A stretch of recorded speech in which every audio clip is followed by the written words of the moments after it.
Good morning students. आज हम आपके लिए नेक्स्ट लेक्चर लेके आए हैं क्लास 10 का। जैसा कि हमने आपको बताया था कि ट्रिगो सेक्शन जो था वो फिनिश हुआ है आपका। तो ये अगर हम देखें हाइट एंड डिस्टेंस का lecture number 1, height and distance का आज से लेक्चर नंबर 1 सीरीज चलेगी। तो हमने आपको हाइट एंड डिस्टेंस बताया था कि मंडे से हम आपका स्टार्ट करेंगे height and distance. So start करते हैं। स्टार्ट करने से पहले हम आपको हाइट एंड डिस्टेंस का थोड़ा सा फिनोमिना समझाना चाहेंगे। हाइट एंड डिस्टेंस है क्या, इसको समझने की थोड़ा सा कोशिश करते हैं। तो देखिए, हाइट एंड डिस्टेंस ये चीज है कि जैसे आप एक मान लीजिए कोई एक बिल्डिंग है, उस बिल्डिंग को आप किसी डिस्टेंस से देख रहे हो। जैसे आप यहाँ पे हो, मान लिया आप ए पे हो और आप बिल्डिंग बी पे कोई एक विंडो है या कुछ है उसको देख रहे हो। ए पे हो और बी पे जो चीज है उसको आप क्या कर रहे हो, देख रहे हो। जब आप ए पे हो और बी वाली चीज को देख रहे हो तो इसको देखने में अगर आप देखो तो आपका जो ये सरफेस है और बिल्डिंग का ये राइट एंगल बना रहा है। और इस लाइन को अगर मिला दें, इस लाइन को मिला दें तो आपको पता चलता है कि आप देख यहां से यहां रहे हो, एंगल 90 यहां बन रहा है। और अगर आपसे कोई पूछ लेता है कि अगर हाइट दे दे आपकी 10 मीटर, हाइट दे दी जाए 10 मीटर उस बिल्डिंग के विंडो की जहां तक आप देख रहे हो, ध्यान समझिएगा, उस बिल्डिंग के विंडो की हाइट 10 मीटर दे दी जाए, जहां तक आप देख रहे हो उसकी हाइट 10 मीटर दे दी जाए और कहा जाए आप जो देख रहे हो वो एंगल क्या है, 45 है, एंगल 45 है। तो आपकी उस बिल्डिंग से जो डिस्टेंस है वो निकालने को कह दें, आपकी बिल्डिंग से डिस्टेंस निकालने को कह दी। तो इस टाइप के जो क्वेश्चन होते हैं जिसमें बिल्डिंग या हाइट इन सब चीजों की बात करे और डिस्टेंस निकालने को कह दे, या आप जो देख रहे हो वो जो आपका एरिया बन रहा है ए से बी के बीच जो मैक्सिमम हाइट बन रही है वो निकालने को कह दे, तो ऐसे क्वेश्चनों में जिसमें हाइट या डिस्टेंस की बात करते हैं उन्हीं को हम हाइट एंड डिस्टेंस कहते हैं, उन्हीं को हम हाइट्स एंड डिस्टेंस कहते हैं। जब हाइट्स एंड डिस्टेंस की अगर हम बात करते हैं तो हाइट्स एंड डिस्टेंस में आपके क्वेश्चन इसी तरीके के होते हैं, क्वेश्चन इसी तरीके के होते हैं। अगर जैसे ये दिया हुआ है तो जब ये दिया है एक कंडीशन तो ये हो जाती है, दूसरी कंडीशन आपसे कोई कह दे कि एक कोई वो टावर है, टावर पे एक आदमी चढ़ा हुआ है, आदमी ए है, वो सड़क पे जाती हुई कार जो कि बी पॉइंट से जा रही है उसको देख रहा है, उसको देख रहा है। तो ए पे एक पर्सन है, टावर है ए, मान लीजिए टावर की हाइट 40 मीटर्स है और बता रहा है आपको कि वो बी जो ये टावर है यहां से एक आदमी बी पॉइंट पे जाती हुई एक कार है, बी पॉइंट पे जाती हुई एक कार है उसको देख रहा है। तो अगर उस कार को देख रहा है वो, तो आपसे क्वेश्चन बोल देगा कि मान लीजिए वो बिल्डिंग के साथ 30 एंगल बना रहा है, बिल्डिंग के साथ 30 एंगल बना रहा है। तो आप ये बताइए उस बिल्डिंग के बेस पॉइंट से उस कार की डिस्टेंस क्या है, उस बिल्डिंग के बेस पॉइंट से उस कार की डिस्टेंस क्या है। ये दो टाइप के क्वेश्चन हैं।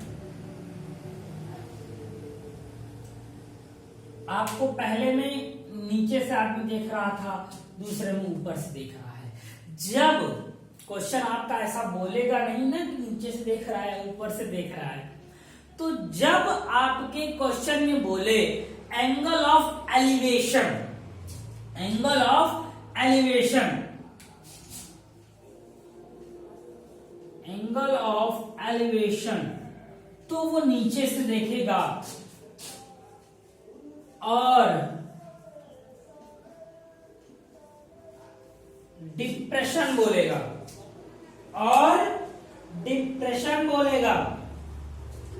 तो आप क्या बोलोगे, जब नीचे से कोई चीज देखी जाती है उसको एंगल ऑफ एलिवेशन कहते हैं, क्योंकि एलिवेट होने का मतलब चढ़ना ऊपर की तरफ, और डिप्रेशन डिप्रेस करना, घटना। एलिवेट मतलब ऊपर की तरफ चढ़ना, डिप्रेस का मतलब नीचे की तरफ घटना।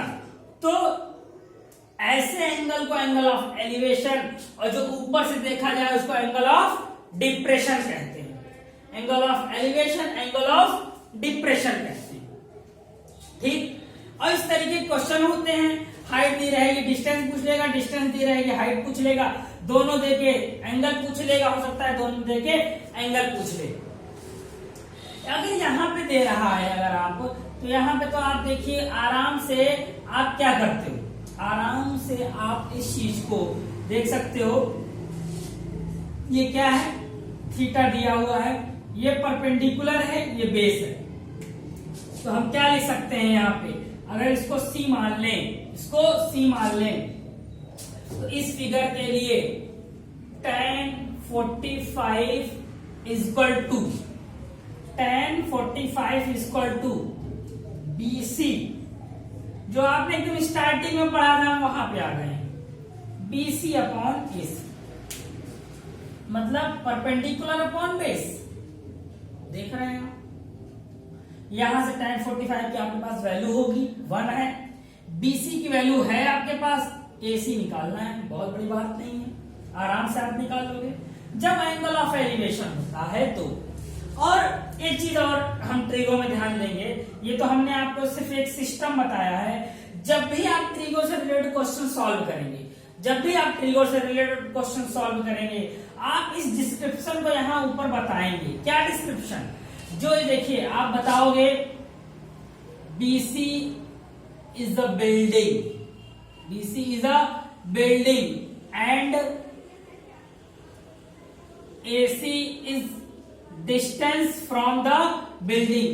BC is the building of a 10 meter and AC is the distance from the building, which have to find, and the angle of elevation on a angle A, the angle of elevation on a angle A is 45।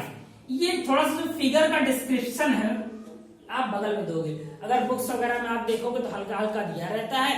हमारा ये कहना है कि आप भी थोड़ा थोड़ा सा डिस्क्रिप्शन जरूर दें जो आप फिगर बनाओगे, क्योंकि जो क्वेश्चन आएंगे उसमें आपको फिगर नहीं होगा, आपको डायरेक्ट क्वेश्चन मिलेगा।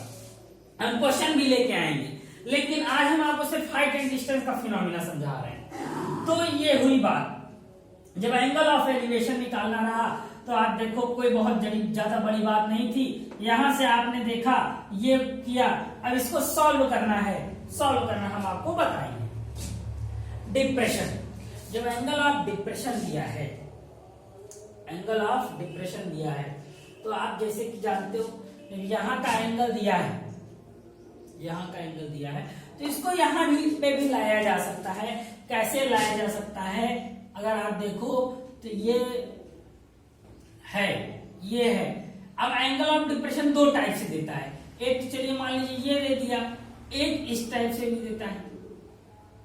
जो क्वेश्चन आगे आएंगे तो हम बताएंगे, जैसे यहां लिख देता 60, एंगल ऑफ डिप्रेशन से बोल देता, एंगल ऑफ डिप्रेशन बोल देता तो यहां से आता वो, और angle of depression with tower बोल देगा तो नीचे से आएगा। एंगल ऑफ डिप्रेशन से बोलता तो ऊपर की तरफ से, और विथ टावर है तो यहाँ पे लिख देते हैं।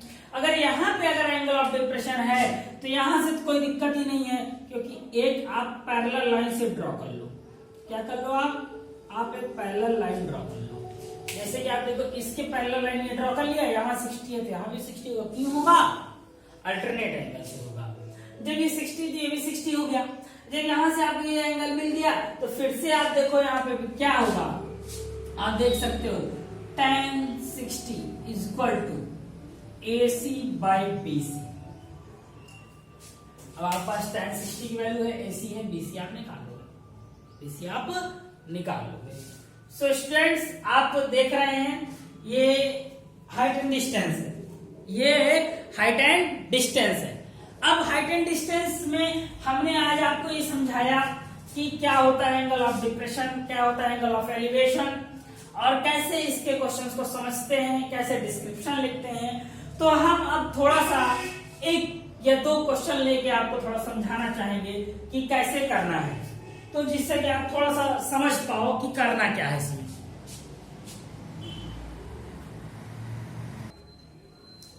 तो स्टूडेंट्स आपके सामने एक क्वेश्चन लिख दिया है हमने, a ladder of 15 metre long makes an angle 60 degree with the wall.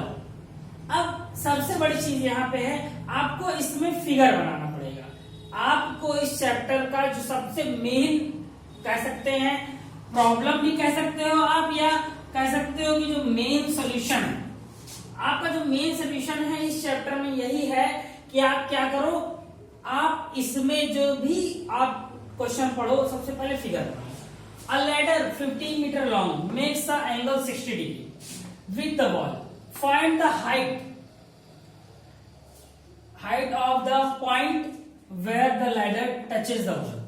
तो पहली बात तो जब लैडर की बात कर रहा है, पहले बात तो ये वॉल हो गई, ये लैडर हो गई, ये ग्राउंड से हो गया। इजी क्वेश्चन लिया है, अभी आगे थोड़ा सा लेंगे। आज एक क्वेश्चन बता रहे हैं आपको करना क्या है। यहाँ पे आपने मान लीजिए इस पॉइंट को A मान लो, यहाँ B मान लो, इसको C मान लो, और जब वॉल जहां टच कर रही है उसको 60 है, ये 90 है, तो ये क्या हो जाएगा, ऑटोमेटिकली 30 हो जाएगा। आप जान रहे हो ऑटोमेटिकली 30 हो जाएगा। क्यों हो जाएगा, वे ट्रायंगल बना रहा है, राइट एंगल ट्रायंगल, और यहाँ 90 होता है, ये 60 दिया ही है। अब बोल रहा है लैडर 15 मीटर लॉन्ग है, इसको H मान लो, X मान लो, जो मानना है मान लो। अब आपको निकालना है। यहां देखो तो अगर आप क्वेश्चन के हिसाब से अगर आप देखो तो क्या करना है, आपको हाइपोटेनियस दिया है, ये निकालना है। क्या है ये, परपेंडिकुलर है। परपेंडिकुलर अपॉन हाइपोटेनियस क्या होता है, sine 60 is equal to AC upon BC। ये तो हमने लिख दिया, लेकिन जो अभी हमने पीछे आपको चीज समझाई थी वो मैं सिर्फ बोल रहा हूं, सुनिएगा। लिखना क्या है, इन दिस फिगर, जो डिस्क्रिप्शन है बहुत इंपॉर्टेंट है। बोर्ड में अगर आप डिस्क्रिप्शन नहीं लिखते हो तो आपको नंबर नहीं मिलता हाइट एंड डिस्टेंस क्वेश्चन में, पूरा सही होने के बाद भी। BC is our ladder which have a 15 meter and AB is our distance from the base point of the wall and AC is the height of the wall where touches our ladder। ये describe आपको करना है कि ये figure है क्या, तो हम ये कर दिया। अब जब ये कर दिया तो साइन 60 की वैल्यू हमारे साथ √3/2 होती है, और AC निकालना है, H मान लो, ये 15 हो गया, इधर भेज दो तो क्या हो जाएगा 15 √3/2। अब इस केस में आप यहाँ H आ गया, √3 की वैल्यू रख सकते हो। √3 की वैल्यू क्या होती है 1.732। √3 की वैल्यू क्या है, ये √3 की वैल्यू है। तो स्टूडेंट्स इस तरीके से क्वेश्चन करने हैं हमको, तो हम कल और क्वेश्चन लेके आएंगे जिससे कि आप थोड़ा सा और कर सको। तब तक हम चाहेंगे आप आज इस वीडियो को देखने के बाद कुछ प्रैक्टिस सेल्फ कीजिए, उसके बाद हम आपको और कुछ क्वेश्चंस कराएंगे। पहले इजी क्वेश्चन लेके आएंगे, तब हार्ड क्वेश्चन पे चलेंगे। So class, thank you.